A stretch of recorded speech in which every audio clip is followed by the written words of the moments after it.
Hey there, just going to go over some labor rates.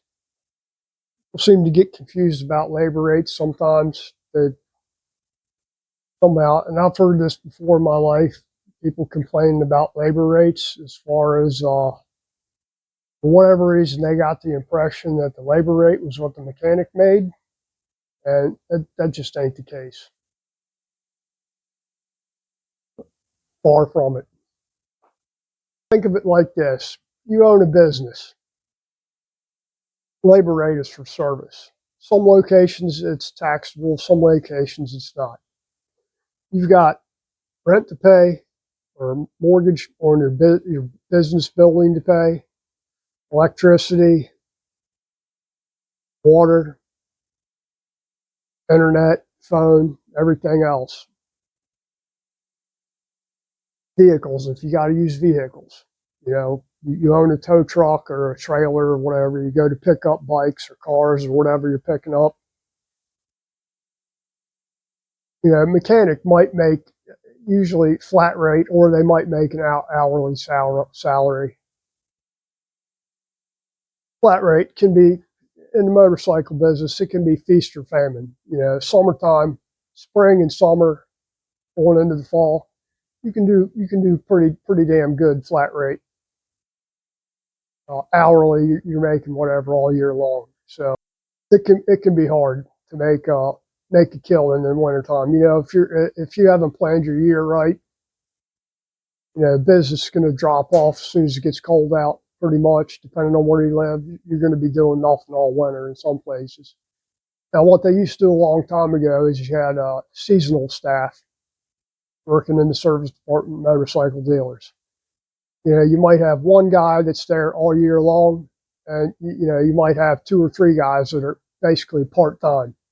They come in March or April or late February or whatever, and they work till maybe Thanksgiving, if then, and you go back to having one guy.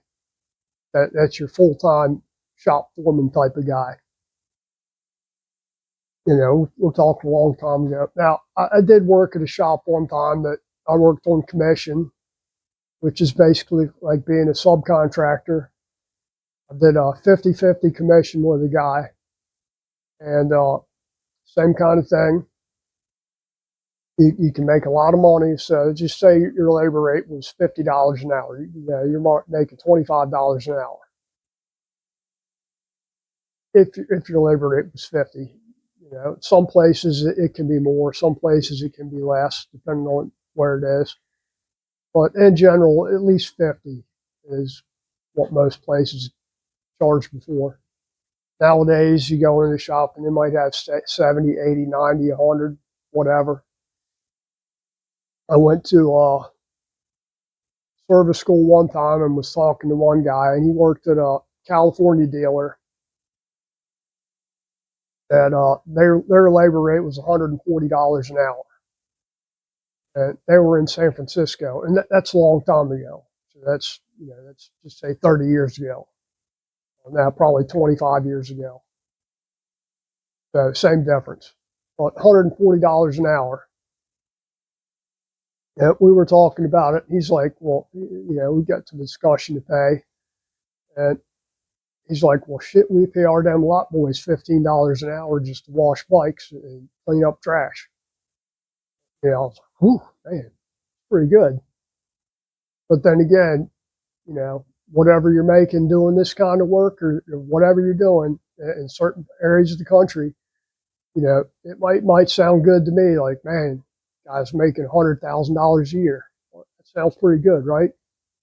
Working in the bike shop, but you go to California, Los Angeles, San Francisco, and that 100 grand doesn't go very far once you figure in taxes and rent, mortgage, whatever. You're having a hard time. I've had to explain how to have people come up with a warranty time, which is the factory does it. I went to got asked to go to do testing for this, probably mid 90s. And what they do For warranty time, you take a job and it pays. It's Harley or Honda or Ford or GM or whoever says the job is supposed to take this long to do. How do they come up with that? Well, you might take they take a brand new bike, right, brand new, never been worked on before, doesn't have any accessories on it, it's bone stock. And like I said, it could be Harley, Honda, Suzuki, Yamaha, Kawasaki, Ford, GM, or Ducati, or whoever. So you take that bike and you got to put a rear tire on it. Well, that pays 0.5 or 0.4 or whatever it is according to them. But it should take you no longer than that to do it. And that 0.4, just for 0.4 or 0.1 is 6 minutes. Each 0.1 is 6 minutes. So you'll have everything laid out on the bike. And like I said, just say you're changing the tire. And you have all your tools laid out, brand new bike, nothing's ever been off of it. It's just as it came assembled. You're going to take that bike and pull the rear tire off. And I'm just using the rear tire as an example. And you're going to go change the tire. In this case, you're just going to pull the tire off the rim, put it right back on, rebalance it, and put it back on the bike. And that's going to, they're stopwatching you. And they're going to take 3 or 4 or 5 guys, and they're all going to do that job. And they're going to average out the time between those 3 guys. So say one guy does it in 15 minutes, another guy does it in 25 minutes. So they're going to take the in-between part. They're going to say it takes 20 minutes to do this job. And that's what they're going to pay to do it. Now, of course, you're not going to be warrantying tires. Well, you could, because it has happened before. So same thing, everything on the bike, they're going to time somebody on. So say you had to pull the transmission on this bike and replace the shift fork. So click, you start, pull primary off, drain the fluid, pull primary off, all that. Pull the primary chain and clutch out, and pull the transmission. Disassemble the transmission, replace the shift fork. Put it all back together and click, you're done. Now another guy's going to do it, and they're going to take you and the other guy and another guy. They're going to average those times out. Now, you got to remember, this is on stuff that's, doesn't have little bolt caps everywhere, and half the bolts aren't stripped out. You can get the derby cover screws out really easy, or whatever. And typically when you're doing a flat rate job, trying to get it done quick, you already know what tools you need. So you're going to have your tools laid out already. Before you even start the job, you're going to go up there and you're going to go, well, I need for instance, transmission. I need 3 of these cotter pins. I need these lock nuts, which you're not going to reuse lock nuts. You're going to get new lock nuts. I need primary cover gasket, the fluid, the derby cover gasket, the inspection cover O-ring, and the little O-ring for the seal down on the drain plug. So you're going to have everything ready, already pulled. All your tools are laid out, and you do the job, start to finish, click, you're done. Where it gets tricky is the way they write up some of this warranty stuff, especially diagnostic. They will pay diagnostic time depending on what it is. So let's just say you had a charging system problem. You're going to check the stator. That's part of diagnostic time. You're going to check the regulator. That's part of diagnostic time. And you're going to get paid for diagnostic time. Separate from that, if you have to replace just say the stator, you have to replace the stator. You're going to get paid separately for replacing the stator. So you still got diagnostic time, but you're also going to get paid for paid for replacing the stator or the regulator rectifier or whatever the job is. Where it gets hairy is you've got a weird one that's got a wiring problem or something. So, you had I've had them before where the wiring harness is screwed up somewhere between the front and the back.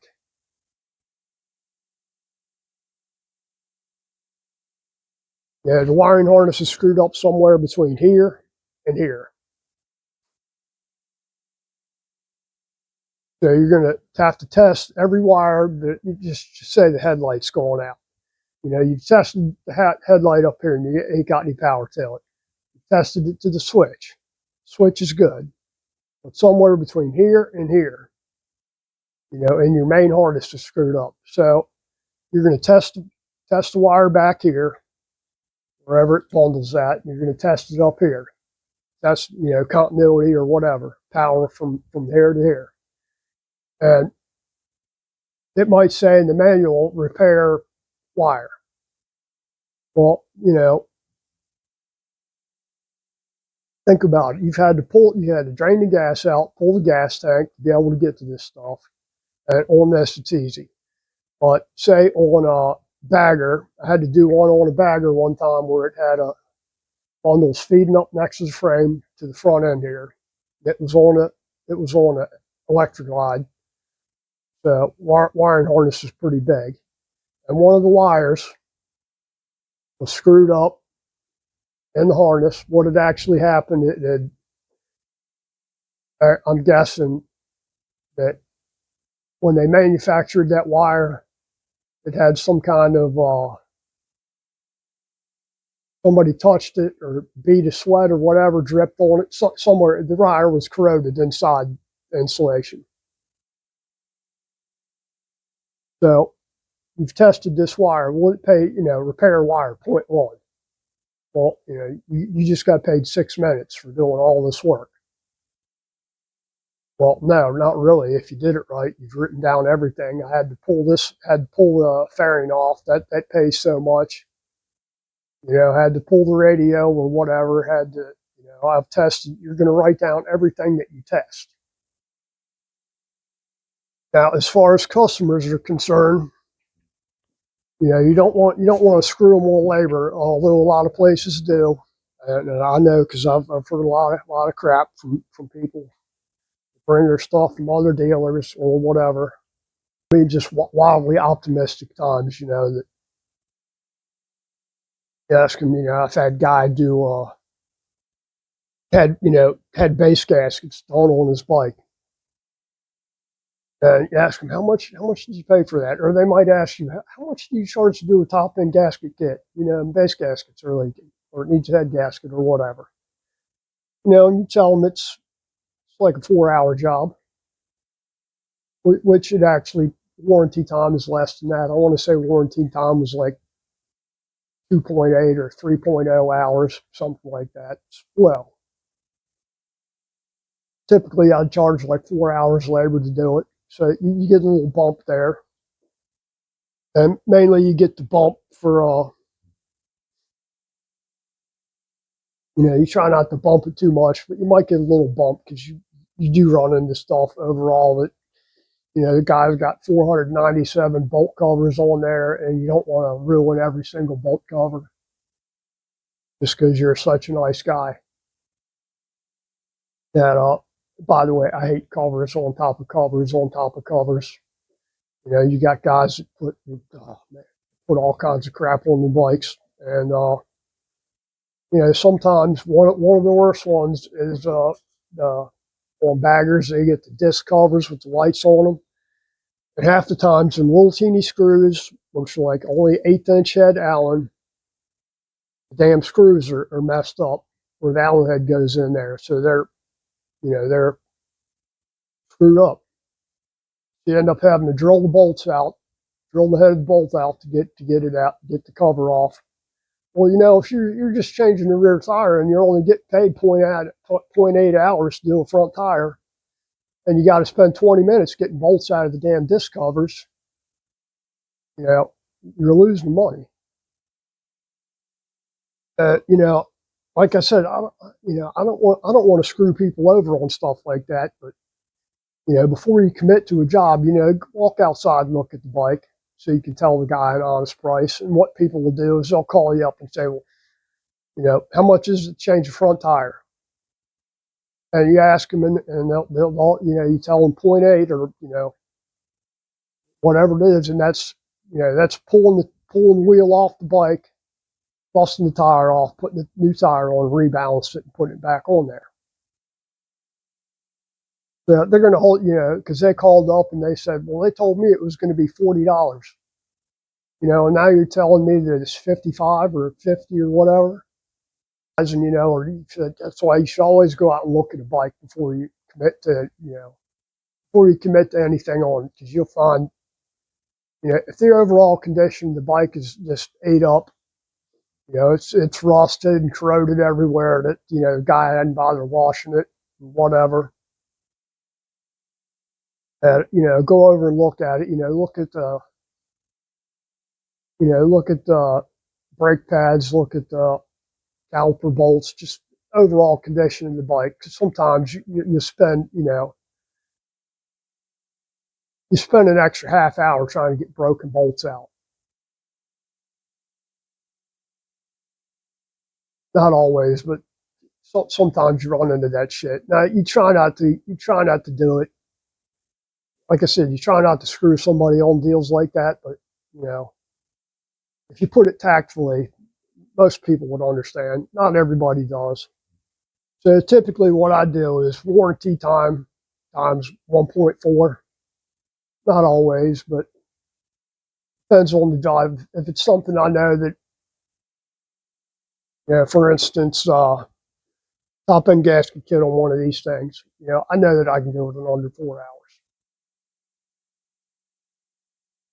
Now, where it gets hairy is what they used to do is you do a 10K service on one of these things, and it pays 4 hours. That's what they recommend the price of it to be. So you charge 4 hours labor. So I had a guy come in one time, freaking suit comes in, wants to know about doing a service, 10,000 mile service on a bagger, and he wants to wait for it. I'm like, yeah, you can wait. I'll do it. So get started on it. This is the old way of doing a 10K service. We're actually doing everything on this. You're pulling the wheels off, pulling the wheel seals, pulling the bearings out, washing the bearings, cleaning them, repacking them, and sticking them back in there, and then putting the wheel back on, front and rear. We're changing the fork oil. You're lubing the clutch, adjusting the primary chain, adjusting the belt, checking the charging system, checking all the fasteners on the bike. It pays 4 hours. Some guys it takes them 5 or 6 hours to do, and some guys can do it under it. I was doing pretty good that day because he hit me at the right time. I finished his bike in like just over 3 hours. I want to say it was like 3.1 hours maybe. And I get the lot boy to wash the bike and clean it. I take it out, ride it, bring it back, get the wash boy to wash it off real good, give it a quickie detail, and go up and grab the guy and tell him your bike's ready. I carry the service work order up to the front counter, give it to them, and I tell them just go up to the front counter up there. I walk them up there. And for whatever reason, I get called back up to the parts counter, and the guy doesn't want to pay it. Now, this is a work order. He's already agreed to the price. He's already signed it. He's got the checklist, everything I did on the bike. But for whatever reason, he doesn't want to pay it. Well, I know what the reason was because he told me what the reason was. He says, oh, what's this 4 hours labor on here? And I'm explaining to him that's what the service called for. It pays 4 hours, and that's how we charge it out is 4 hours labor. And he couldn't get it through his thick skull that because it took me, a little over 3 hours, he thought he was getting ripped off. That extra $40-something that he was getting charged. after he already knew how much the service cost, already knew everything that was involved in it, but he was stuck on this $40. And long story short, he paid after he was threatened, or basically after I told him that you don't pay, you're not getting your bike back. He went into the whole tirade of I'm a lawyer and I know the law and I know this and I knew that. He's raising hell. I mean, like threatening people in the store, pointing and threatening, and I'm going to do this and I'm going to do that, and F you guys and F this and F this place and F that. So I called friendly motor cop down the road. I work on his bike. Told him to come up there and deal with this guy. So he shows up and explains to this guy who claims he's a lawyer and claims he's better than everybody else because he's got a JD after his name, that he's going to call Judge so-and-so. And the cop was like, I know that judge. Do you really want to call him? Because you know what you're trying to do. You're trying to, it's the law. We're trying to defraud somebody after you've already agreed to pay a bill and you've signed it and have witnesses to it. We have a copy of your signature right here that this is what you agreed to pay. And he paid. But that's neither here nor there. So I have to ask when somebody's complaining about the price of what something costs. I have to ask them, well, what do you do for a living? I'm a plumber, or I'm an electrician, or I'm a whatever. Doesn't matter. Well, how can you justify your prices? I mean, really, how can you say that, you're going to go build somebody a deck and it costs what it costs, and then they're complaining about it, which, you complain. But you're gonna try and screw somebody out of money on your bike. Or a big one for me is guys that go out and they spend whatever for $40,000, $50,000, $60,000 whatever on their bike, and then they don't want to pay the money for the rear tire on, or they're bitching about how much rear tire costs. So tires last only so long. Rear tire, depending on where you live in the country, 5,000 to 15,000 miles on a bagger, maybe. Depending on how you're riding it. So I'm getting off topic here. It just kind of gets me when, people are it's like they're trying to rip you off. I mean, they're claiming that dealership's ripping them off or somebody's ripping them off. And it's like they don't really realize what's involved on their bike. So everything's a rip-off. Okay, good. I'm sure you're ripping people off too somehow. Whatever you do. You work in IT, you're ripping somebody off. You're a baker, you're probably ripping somebody off. You work wherever you work, and don't tell me you can justify all your prices down to a damn T. Me personally, the way I do it, if I tell you it's going to be this much money, I don't want to hear, well, so-and-so charges this. Well, you know what? Take your bike and carry it down to him then, let him do it. Because I'm not dropping my prices for you. You're going to be like that to even ask about it. Just get the hell out of here. Don't want to see you, don't want to deal with you. Go work on it yourself, and when you've totally screwed it up, bring it back and it's going to be more money. Anyway, that's labor rates pretty much. You got a lot of expenses and labor rates. You got to pay your mechanics a decent wage with good benefits and whatever else. Don't screw your employees over, and don't let them get screwed over. That's why it's important when you're writing a work order. You need to go out and look at the bike. Look it for scratches. Look at dents in the gas tank. Does it need tires? Does it need brakes? It's just a quickie inspection, front to back. Top to bottom. or the bar's tweaked. That's a big one because you had people come in and you say, "Oh, well, my bar's somebody dropped my bike," and nobody dropped their bike. It's got a damn scratch up under the primary there or something, and you know that I mean, if you've written all this stuff down, you go over the bike, you're looking at everything on it. It's got a scratch on the front rim or the rear rim or whatever, or a scratch under the primary, whatever. Just look for any damage. And those people that try and rip you off like that, and they do it. I've heard it before. Well, my bike didn't have a ding in the gas tank before I brought it here. Bullshit. There was one right there on your bike. You signed the work order. You have a little form for when you're writing a work order that you go over the bike, and any damage you see on the bike, you just circle it and initial it. And then the customer can sign it down to the bottom. It's just to protect your business and protect the mechanic. Because like I said, you will get people who try and screw you over. And it's sad that they have to do that. They drop their bike in the parking lot or whatever. They got drunk and wrecked their bike and they don't want their wife to know. Who knows, whatever. All I'm saying is it happens. So you would want to go over the bike. And, if you're one of those guys trying to rip somebody off, that's definitely not cool.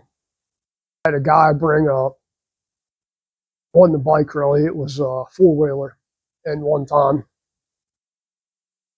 I want to say a TRX 500, almost brand new. And this has been a while ago. But guy brings it in and it's locked up tight. He's complaining that it won't start, thinking there's something with the battery or something with the ignition switch or something, starter's bad, whatever. So it won't move. Now, when I go through looking at it, I'm like, kind of drop it off. So I get into the bike or the ATV. And, I try, and it won't move. Starter's good, everything. I tried the little Jiffy hand crank thing on the emergency starter, Kickstarter thing. Thing won't move. It's locked up tight. So call it out and tell him, I'm like, man, because the way he described it to me when he dropped it off, he goes, he's there with his wife. And she actually tells me, so it kind of led me in the direction of what was actually going on there. She goes, I don't know what happened to him. We've only had the thing for 2 months or a month or whatever, a very short time. She goes, he changed the oil on it and hopped on it to ride it and made it about a quarter mile before it just stopped. Okay. So I said, well, I'm going to need to tear it apart, see what's wrong with it. So they go through, they're like, yeah, go ahead. I could barely get the cylinder off the piston there. And you could smell it once I pulled the oil cap out of there. It had oil in it, which was pretty damn nasty. You could smell it. It was burnt. Got the tap end off. And I started going through everything. Rod was locked on the crank. Rod was locked. Couldn't even move the crankshaft any. And pulled it all apart. So it needed a cylinder. There was no saving the cylinder. It was that bad. It got so hot that the sleeve actually moved in the cylinder. So it needed a cylinder and a crank and a rod, piston. Valves were messed up. Pretty much everything in that motor was trashed. So it was an expensive repair. So I did an estimate on it and went ahead and pulled the engine out. And when I pulled the little cover for the oil filter out, the oil filter was in there backwards. It can only go in one way. It can only physically go in there one way. If you try and put it in backwards, you can crush it in there where it'll go in. So it'll go in, it'll be sticking out about that much. So what the guy had done is he stuck the oil filter in there and it was sticking out just a little bit. So he pulled the bolt down on the cover and it just collapsed the center of the oil filter. So it had no oil pressure whatsoever anywhere. I called him while he was at work because I didn't want his wife to know. And I said, did you change the oil on that thing? He's like, yeah. I said, did you put the filter in backwards? He's like, I don't think I did. And then he's like, I think they sold me the wrong filter. I said, no, it was the right filter. You just put it in backwards. So then he's like, I better call him up and find out. I'm going to complain to the Honda dealer about this.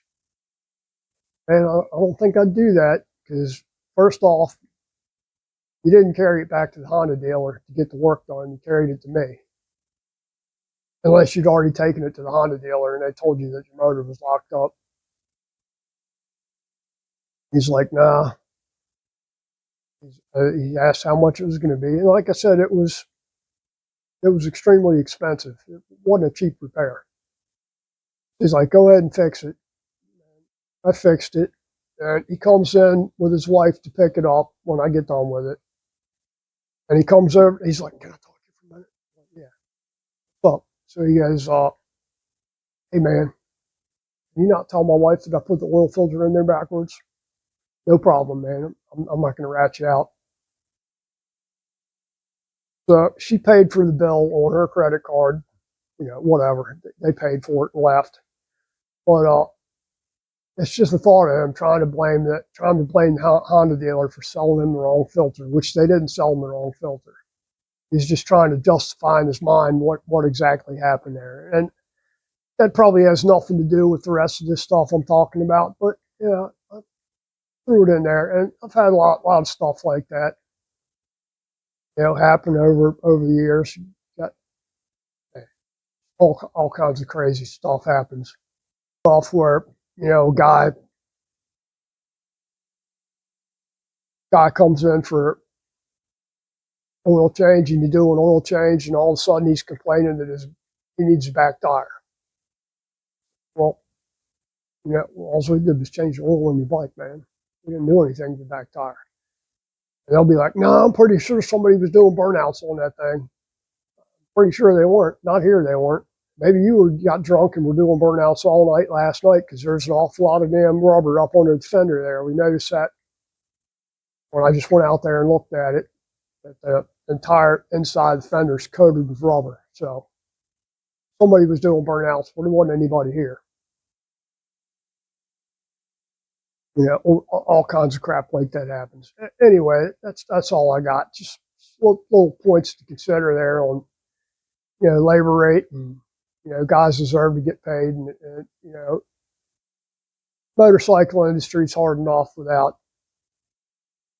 having to justify everything you're doing on a guy's bike. Is, you know, if you're automatically assuming that somebody's ripping you off, which happens because they figure, it's fucking mechanics, they're just ripping you off.